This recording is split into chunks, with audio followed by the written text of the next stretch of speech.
Assalamualaikum warahmatullahi wabarakatuh. Alhamdulillah wa syukurillah wa la hawla wa la quwwata illa billahil aliyyil azim. Asyhadu an la ilaha illallah wahdahu la syarika lah wa asyhadu anna Muhammadan abduhu wa rasuluhu alladzi la nabiyya ba'dahu. Allahumma shalli wa sallim ala sayyidina Muhammadin wa ala alihi wa sahbihi ajma'in. A'udzu billahi minasyaitonir rajim. Bismillahirrahmanirrahim. Ila hadratil Mustafa sayyidina wa maulana Muhammadin sallallahu alaihi wasallam wa ila arwahi abai wa ummati wa ikhwanihi minan nabiyyin mursalin wa ahli kulli mu'assin ajmain wa man tabi'ahum bi ihsan ila yaumil qiyamah. Ya jamal mukhlisin bil mukhlasin ila Allah subhanahu wa mukhlasin ila Allah subhanahu wa ta'ala. Udah dari bismillah walhamdulillah. Tuma husan hadal musallif Muhammad Yusuf Al-Kandalawi Alhamdulillah alaina min barakatihi wa rahmatihi wa syafaatihi fid dunya wal akhirah syai'un lillahi wal Fatihah. A'udzu billahi minasyaitonir rajim. Bismillahirrahmanirrahim. Alhamdulillahi rabbil alamin arrahmanir rahim maliki yaumiddin. Iyyaka na'budu wa iyyaka nasta'in. Ihdinas siratal mustaqim. Siratal ladzina an'amta 'alaihim ghairil maghdubi 'alaihim waladdallin. Bismillahirrahmanirrahim. Babu da'wah ilallah. Kaifa anta da'watu ilallah wa rasuluh ahabba ila nabi sallallahu alaihi wasallam wa sahabati radhiyallahu anhum min kulli syai'. Bismillahirrahmanirrahim.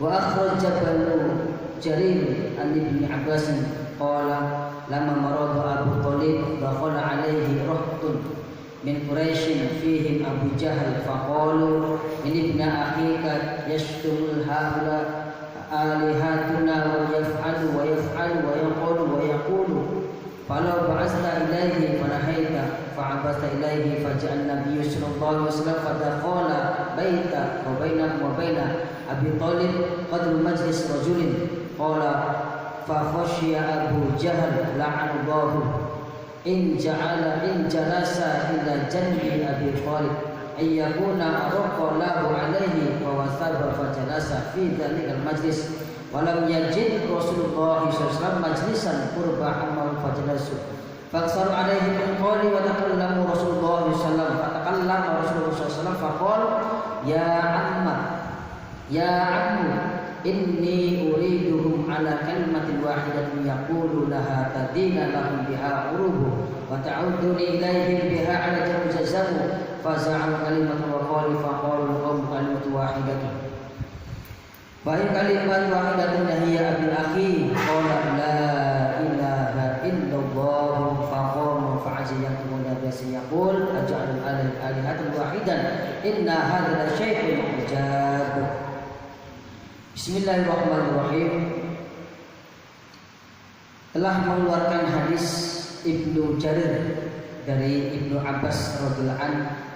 Beliau berkata, dahulu tatkala Abu Thalib sakit, yang mana sakitnya itu membawa beliau sampai meninggal, maksudnya matinya sampai meninggal.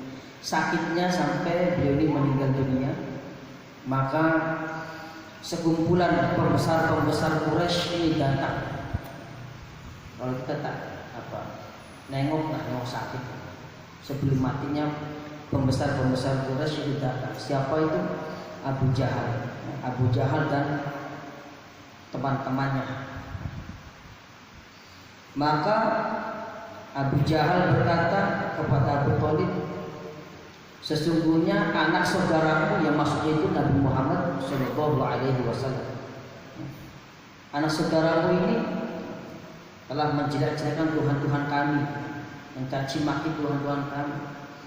Dia mencaci maki perbuatan-perbuatan kami, perkataan-perkataan kami, maksudnya perbuatan dan perkataan itu cara menyembah Tuhan-Tuhan mereka, menyesatkan kami.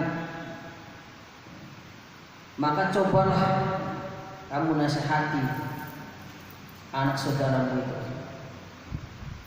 agar jangan mengganggu kami dalam beribadah. Salah satu ulama yang bukan ibadah kalau ritual, tapi menurut dia yang ibadah. Maka tetap Nabi SAW diperintahkan oleh Allah Subhanahu wa Ta'ala untuk datang kepada mereka. Kemudian setelah Rasulullah SAW menjalankan daripada perintah Allah Subhanahu wa Ta'ala, kembali ke tadi, ketika pamannya Abu Thalib ini sedang sakit, kaum Quraisy pun kumpul. Akhirnya ya sudah, kata Abu Thalib, saya utus salah satu dari kalian untuk panggil Muhammad untuk datang ke rumah. Padahal keadaan beliau yaitu Abu Thalib dalam keadaan sakit, datang. Maksudnya supaya udah, kalau kita zaman sekarang, ponakannya, udah jangan ajak-ajak lagi, jangan dakwah-dakwah lagi gitu. Nah kumpul, akhirnya kita kumpul, duduk. Maka orang-orang datangnya Nabi itu orang-orang Quraisy yang belum masuk Islam waktu itu, Abu Jahal dan para geng-gengnya, para teman-temannya itu melihat Nabi ketakutan. Karena memang Nabi diperintahkan oleh Allah untuk berdakwah. Makanya orang ini ya kalau bawa dakwah, ini bawa kalimat kita, maksudnya bawa pengen ngajak orang kebaikan, orang ini takut, lihat kita ini takut. Contoh nih, kalau Sabtu sore kita kan ada jaulah tuh, datang saya berdua, jangan kayak sama anak orang takut, jangan saya itu karena takut gitu, karena di belakang kita ini beribu malaikat, karena ngajak dakwah gitu. Ayo Pak, sama-sama di masjid nanti ada bayan, itu orang takut tuh. Ya seperti halnya begini tadi, ketika Abu Thalib menyuruh kawan-kawannya udah panggil ke Muhammad, nggak suruh ke sini. Maka Abu Jahal dan teman-temannya takut takut diajak kebaikan. Ya sama, kita ini kalau jauh lah ada orang yang tapi langsung takut diajak untuk masuk surga, itu takut. Subhanallah, diajak masuk surga takut, malah pergi kunci pintu, wara-wara nguyuh. Makanya yang kita pun yang ngajak gak usah terlalu ganas. Datang, Pak, insyaallah malam Sabtu, biasanya Sabtu malam Minggu itu ada bayan, sama-sama maghriban di sana, sama-sama gitu. Tapi takut, padahal cuma bahasanya begitu saja. Pak, assalamualaikum, kami saudara sekalimat la ilaha illallah, walaupun bukan saudara seibu sebapak, kita ini saudara diajarkan oleh kalimat la ilaha illallah Pak. Nanti maghrib ada bayan sama-sama. Gitu aja takut, karena digawa kebaikan. Takutnya apa, setannya akeh. Tadi takut dibawa kebaikan, takut.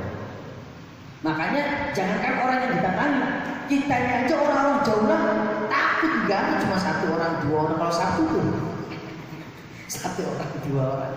Karena apa? Karena bawa beribu malaikat. Hanya orang-orang pilihan saja. Ustaz Joko tuh subhanallah berani. Makanya maksudnya kita lihat jangan keburukan, lihat kebaikan. Oh semua siapa saja boleh kebaikan. Saya walaupun masih ada takutnya tuh menyinggung perasaan orang, takut dibenci, takut dicaci, takut dimusuhi. Padahal Nabi ini sampai mereka para Abu Jahal dan kaumnya takut lihat Nabi. Maka kata pamannya, duduk sini, wahai anak saudaraku, duduk. Benarkah kamu ini selalu mendakwakan orang-orang ini untuk masuk ke ajaran baru kamu? Maka kata Nabi, wahai paman, sesungguhnya bukan kepada orang-orang ini saja, engkau juga saya dakwai kepada kalimat yang satu, kalimat yang hak, agar nanti ketika kamu dicabut nyawanya oleh Allah Subhanahu wa Ta'ala, nanti saya ini bisa bersaksi bahwa paman ini sudah bersaksi bahwasanya tidak ada Tuhan kecuali Allah Subhanahu wa Ta'ala. Malah pamannya suruh masuk Islam. Maka ketika kalimat wahidatul na'am wa abika, terus langsung panjang sekali, bicara panjang, ditarget, maksudnya dikasih nasihat bahwasanya sudah paman ini lagi sakit, jangan-jangan sakit ini membawa nanti paman ini dalam kematian. Makanya sudah paman ucapkan la ilaha illallah supaya saya ini bisa bersaksi nanti. Gak apa-apa pas matinya saja, gak apa-apa, yang penting la ilaha illallah. Maka Ada pamannya, kalau seandainya saya tidak enak sama teman-teman saya itu Abu Jahal dan yang lain kan pimpinan Quraisy. Kalau saya ini nggak enak, nggak takut, harga diri saya rendah itu waktu Muhammad gitu kan, pasti saya akan mengatakan kalimat tersebut. Siapa ngomongnya kalimat tersebut nggak maunya mengucapkan kalimat la ilaha illallah. Seandainya kalau saya tidak takut direndahkan, terus kaum-kaum tidak mau saya tidak mau kamu membenci saya dan keturunan saya akan mengucapkan kalimat tersebut. Makanya kata Nabi, ya am inni uridu ala kalimat wahidatin yaqulu ilaihim biha al-ajamul jaziyah. Jadi paman, kalimat la ilaha illallah tersebut yang hanya satu kali diucapkan itu akan bisa menyelamatkan engkau di akhirnya Allah Subhanahu wa taala. Ini termasuk dalil walaupun orang ini Islamnya Islam KTP, selain dosa syirik ataupun musyrik menyekutukan Allah, dia tetap akan masuk surga karena di hatinya pernah mengucapkan kalimat la ilaha illallah, walaupun entah bahwa akan terserah Allah beribu-ribu tahun di dalam neraka karena dosanya yang tidak menjalankan mungkin sholat ataupun rukun Islam yang lainnya. Karena di surah Al-Baqarah pun innal ladzina kafaru min ahlil kitab wal musyrikin fi jahannam khalidina fiha wal kitab minal kitab innal ladzina kafaru min ahlil kitab wal musyrikin. Ahlul kitab itu ya orang-orang Yahudi, ahlul kitab dan musyrikin fi jahannam khalidina fiha. Itulah yang selama-lamanya di dalam neraka. Tapi orang Islam walaupun KTP-nya saja atau pernah sekali baca la ilaha illallah asyhadu an la ilaha illallah wa asyhadu anna muhammadar rasulullah, ya kesananya karikian, sholat karikian, puasa karikian, tetap besok bakal masuk surga karena ini dalilnya.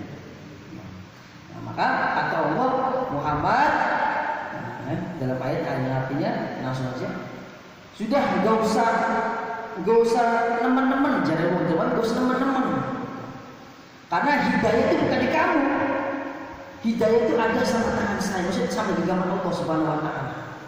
Makanya kita ini kewajibannya hanya mengingatkan. Contoh Pak, habis maghrib ada taklim sama-sama dengan hadis. Itu nanti yang mau yang alhamdulillah, enggak mau yang enggak. Karena memang kata Allah hidayah itu bukan di taklim atau bukan di saya, bukan di tangan saya ataupun yang lain, tapi tangannya Allah Subhanahu wa taala. Tapi bagi kita sebagai saudara muslim tetap ada kewajiban untuk mengingatkan ataupun menyampaikan.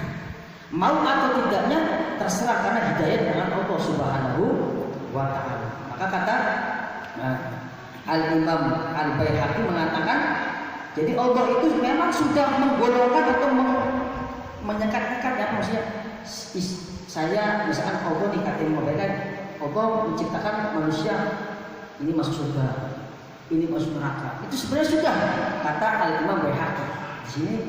Jadi Imam Al-Baihaqi mengatakan hadisnya sahih dari jalan yang singkat dari Rawi juga Imam atau juga menyampaikan Allah itu membuat manusia memang sebagian ada masuk surga, sebagian masuk neraka. Sudah Allah tentukan. Cirinya bagaimana cirinya? Keligane ketika kita ini ditakdirkan oleh Allah masuk surga, keliganya amal-amal kita pun amal-amal surga.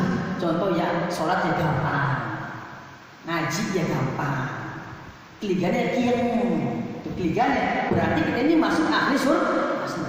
Tapi ketika kita di ahli neraka, keligane sholat yang zakatnya perhatiin, puasa yang kotranin, ngaji lah mati aja lihat itu.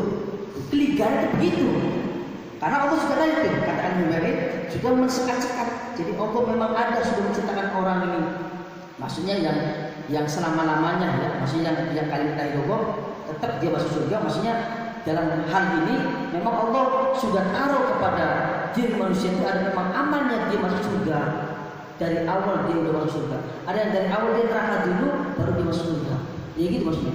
Jadi ketika kita ini orang ahli surga, insya Allah apapun perintah Allah keligane, jadi wonderman itu keligane gampang. Sholat ya gampang, maghrib ya gampang, subuh ya gampang, sodako ya gampang. Ya berarti yang tahu kita nih kan, maaf ya, yang tahu kita berarti kita ini ahli surga. Tapi sebaliknya loh Pak, sini hadisnya sahih. Ya. Imam Tirmidzi pun meriwayatkan keligane ketika kita ini ahli neraka.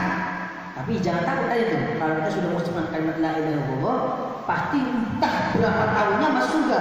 Tapi apakah mampu, Pak? Jawabannya, pertanyaannya itu apakah mampu? Sebentar aja ajankan api yang gas ya, rokok aja nih. Yang rokok, coba pulang dari sini merokok, jangan diputus di itu tangan. Nah, kalau sakit, wis sembayangan. Lalu sakit, perih sembayang, insya Allah. Nah, karena memang tadi itu. Jadi saya ulangi, Allah Subhanahu Wa Taala menegur Nabi kita Muhammad SAW. Wis cung aja teman-teman, hidayahku anak ning ingsun dari Gusti Allah. Dudunin panjenengan dudu. Wis jadi maksudnya kayak kita ini dakwah ya sekedarnya saja.